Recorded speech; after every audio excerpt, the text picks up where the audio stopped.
তাহমিনা আক্তার। আমি ছোটোখাটো কাপড়ের ব্যবসা করি। ছোট একটা দোকান আছে এলাকার ভিতরেই, শাহজাহান মার্কেট এলাকা। আর আমি আমার স্বামী নেই, স্বামী চইলা গেছে অন্য জায়গায় বিয়ে করে সংসার করতেছে। আমি খাই না খাই ওইটা তো আর কেউ দেখেন। আমার অনেক কষ্টই ছিল, চিন্তা থাকে আমার এদিকে। তো চিন্তা করলাম ছোটোখাটো নিজস্ব কোনো ব্যবসা করলে আমার মেয়েদের দেখাশোনাও করতে পারবো। আমি প্রথমত এই ট্রেনিং নেই নারীমত্তিক, এই আপার আইসা এই নারীমত্তিক প্রতিষ্ঠানের একজন সদস্য আমি। তো ওই আপারা কাজও ভালো পাইছে।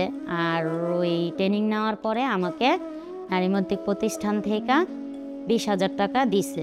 ওই টাকা দিয়া নিজে এইটা দোকান নিচ্ছি। আমি একটা মেশিন দিয়া অল্প স্বল্প কাপড় দিয়া এই পোশাক তৈরি করি। এখন এই কাপড়ের ব্যবসা কইরা এখন আল্লাহর রহমতে ভালো আছি। আর আমার নিজের ব্যবসা থাকাতে আমার নিজের গর্ব থাকে, যেটা আমার নিজের ব্যবসা। এখন শুধু কাপড় তৈরি করে ওগুলো আমি বিক্রি করার আশা আছে সামনের দিকে। আর আমার মাধ্যমে যেন আরও এরকম কয়েকজন নারী নিজের ক্ষমতায়নে চলতে পারে, ওই রকম আমি আশা আছে আমার।